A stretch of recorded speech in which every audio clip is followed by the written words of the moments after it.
Shalom, Holy Blossom. I know that everyone has already marked their calendars for Rosh Hashanah and Yom Kippur, but with so many new members joining us and with many longtime congregants returning for the first high holiday season since before the pandemic, I'd like to walk you through a number of opportunities which we're preparing for you to enrich your high holiday experience. And maybe you'll be inspired to try something new this year. Leading up to the high holidays, there are chances for people to come into the sanctuary during the weekday for a quiet moment at the open ark.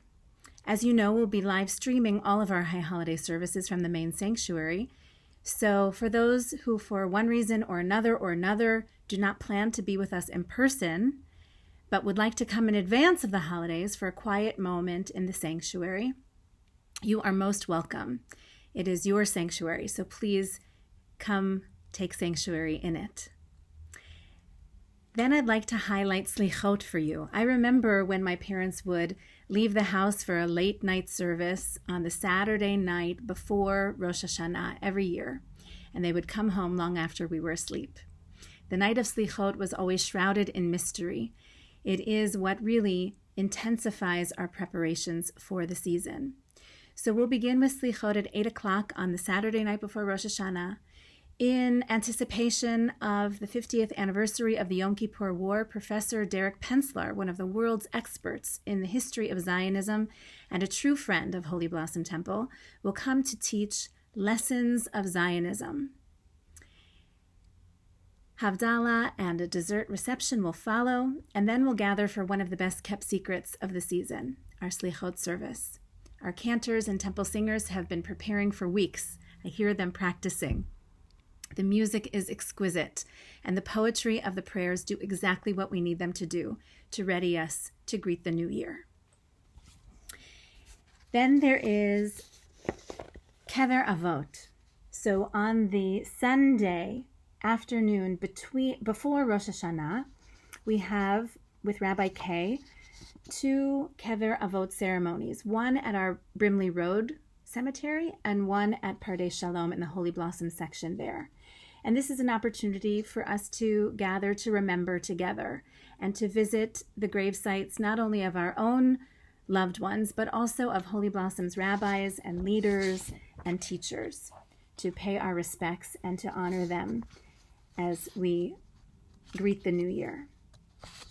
You know about all of the adult services. You may not know about all the family services that we have for Rosh Hashanah and Yom Kippur. Our family services are full services designed to be kid-friendly, and we have parent-child take-a-break rooms for whenever someone needs a break, where puzzles and games and snacks are waiting for you. But the services have a Torah reading so that the children can hear the Torah reading, see the Torah carried around in procession, hear the shofar, and so on. In addition, we have 2 simultaneous children's services on Rosh Hashanah and another 2 on Yom Kippur. These children's services, one is for our young readers with a simple machzor designed especially for them, a special prayer book with simple language and large print in Hebrew and English, so that they can practice their new skills, their new reading skills, together with parents and grandparents. And then for the little ones, we have the Little Blossom services, which are sort of like a show with a high holiday theme. They're a lot of fun and a great introduction to the themes of the High Holy Days. You may or may not know that both these children's services for young readers and Little Blossoms are open to our not yet members. So if you have a child or a grandchild who would like to participate, just contact the office and make arrangements for their tickets. There is Tashlich on Rosh Hashanah afternoon, which this year will be Shabbat afternoon. We're going to meet by the riverbank, and we're going to toss breadcrumbs into the river, symbolic of tossing away our sins. And it's a lovely custom. If you haven't ever tried it, I urge you to come. It's a great way to get some fresh air after being in synagogue during the day. We timed it so that it's right after your Rosh Hashanah lunch. And we'll blow the shofar once again and hand out some sweets to share. On Yom Kippur, we have a special service for our young adults. That's what we call YAD, our Young Adult Division, people in their 20s and 30s. And our new Director of Outreach and Next Generation Engagement Professional, Rabbi Taylor Baruchel, will be leading that service. So it's interactive study. It's not so formal with a sermon and so on, but a chance for DIY Judaism for our next generation to lead the service for themselves, by themselves. We also have a Yom Kippur teen experience, especially for our teens. And then Yom Kippur afternoon, 9 simultaneous study opportunities in every corner of the building and even outside of the building. If you want to take a contemplative walk in the ravine nearby, then we've got that for you as well. Included among our many extraordinary teachers, I'll just highlight 2. City Councilor Diane Sachs will be teaching about what she calls the climate chaos and a Jewish response to it. And Yaron Dekel, the senior shaliach of the Jewish Agency, will come to share some of his own personal memories of the Yom Kippur War and talk about how over the years, over the decades, Israel approaches its internal conflicts. What does today's current internal conflict mean for Israel's future and for us in the diaspora? On Yom Kippur afternoon, if you haven't yet come to our Yizkor service, our memorial service, I encourage you to come. It's very moving and very meaningful to do the private remembering that each of us does at the holiday season, but together. We do it surrounded by shared music, shared tradition, and the beautiful setting of our sanctuary.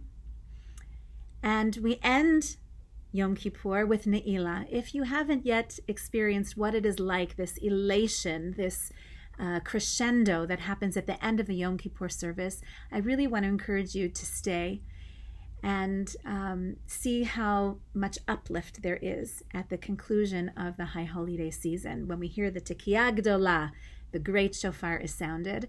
And we'll go outside to the Bathurst Street Plaza for Havdalah, and under the stars, there will be honey cake and sweet wine waiting for everyone.